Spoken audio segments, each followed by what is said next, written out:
राजधानी भोपाल से मंत्री कैलाश विजयवर्गीय का में जो उल्लेखनीय बात माननीय वित्त मंत्री जी ने कही है उसमें 2018 से 2023-24 में अवधि में मध्य प्रदेश सतत विकास के लक्ष्यों को प्राप्त करने वाला प्रदेश है, जो तेजी से जहां पर प्रगति हो रही है। और इस अवधि में लगभग 15 अंक की बढ़ोतरी हुई। 15 अंक पीछे थे, हम 15 अंक आगे बढ़े हैं। नदी लिंक परियोजना जो हमारी है, केन बेतवा परियोजना, उसकी भी चर्चा की गई। भारत के आर्थिक सर्वेक्षण में मध्य प्रदेश उत्तर प्रदेश को मिलाकर बनी केन बेतवा लिंक परियोजना में मध्य प्रदेश और उत्तर प्रदेश दोनों को फायदा होगा। जहाँ सिंचाई का पानी मिलेगा वहीं पीने का पानी भी मिलेगा। उसी प्रकार पार्वती कालीसिंध चंबल लिंक परियोजना मध्य प्रदेश और राजस्थान के लिए एक माइलस्टोन होगी।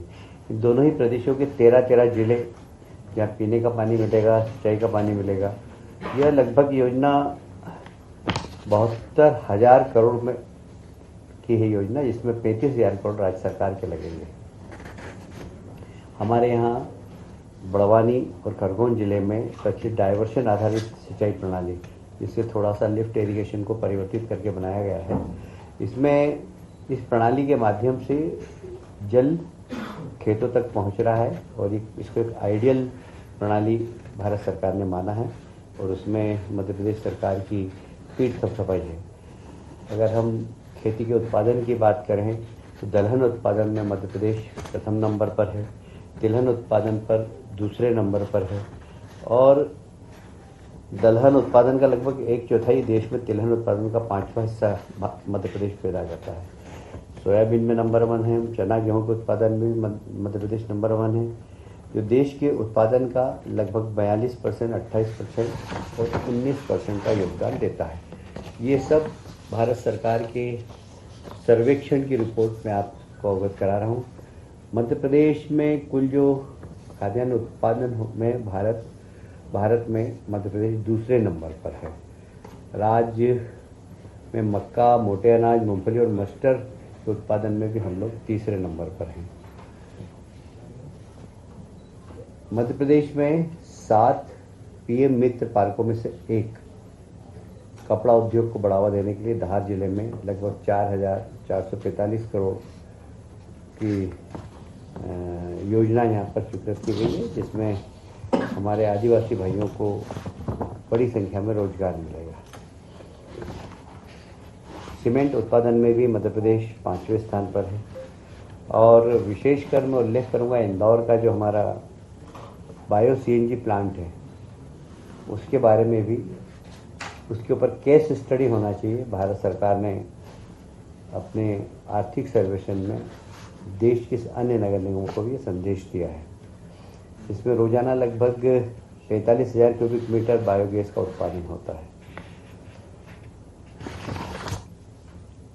मुझे ये कहते हुए बहुत प्रसन्नता है कि आईटी के क्षेत्र में निवेश आए, उसके लिए आज नई आईटी पॉलिसी बनाई गई है। उस आईटी पॉलिसी के खास जो उल्लेखनीय बिंदु मैं उसके ऊपर चर्चा करूंगा। एक तो सिंगल विंडो क्लियरेंस है, दूसरा कैपिटल एक्सपेंडिचर में भी सहयोग करेगी राज्य सरकार।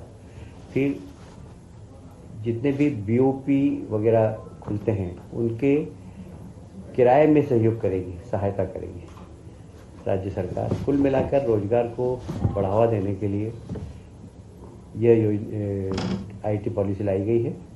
इसमें उनकी मार्केटिंग में भी हम लोग सहायता करेंगे, क्वालिटी सर्टिफिकेशन में हम सहायता करेंगे, पेटेंट फाइलिंग में, क्योंकि जो आईटी के क्षेत्र में जो लोग वो बनाते हैं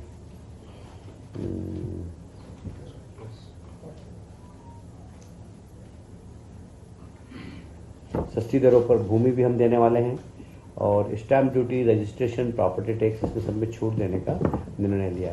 हमने आईटी पॉलिसी ऐसी बनाई कि देश के सभी आईटी पॉलिसी का हमने कंपैरिजन किया और मध्य प्रदेश की कैसे आईटी पॉलिसी अच्छी बने, जिससे हम निवेश को आकर्षित कर सकें और लोगों को रोजगार के नए अवसर दे सकें। इसमें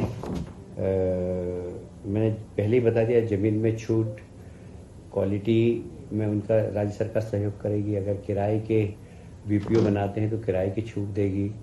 टैक्स में छूट देगी, पेटेंट कराने में छूट देगी, ये सब राज्य सरकार उसकी जिम्मेदारी ले रही है, जिससे कि आईटी में ज़्यादा इन्वेस्टमेंट मध्य प्रदेश में आए। आप सभी जानते हैं कोरोना के वक्त में निःशुल्क अनाज हमने गरीबों को दिया था। तो राज्य सरकार ने MP state civil supply corporation के माध्यम से अनाज बांटा था।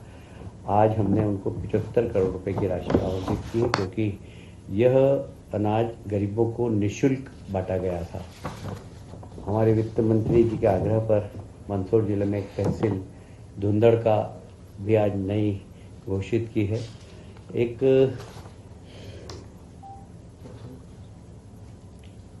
एक हमारे यहाँ जो हायर एजुकेशन के अंदर संभागीय मुख्यालय हैं, क्षेत्रीय कार्यालय हैं, क्षेत्रीय कार्यालय को सशक्त करना, उसका उद्देश्य ये है कि वहाँ से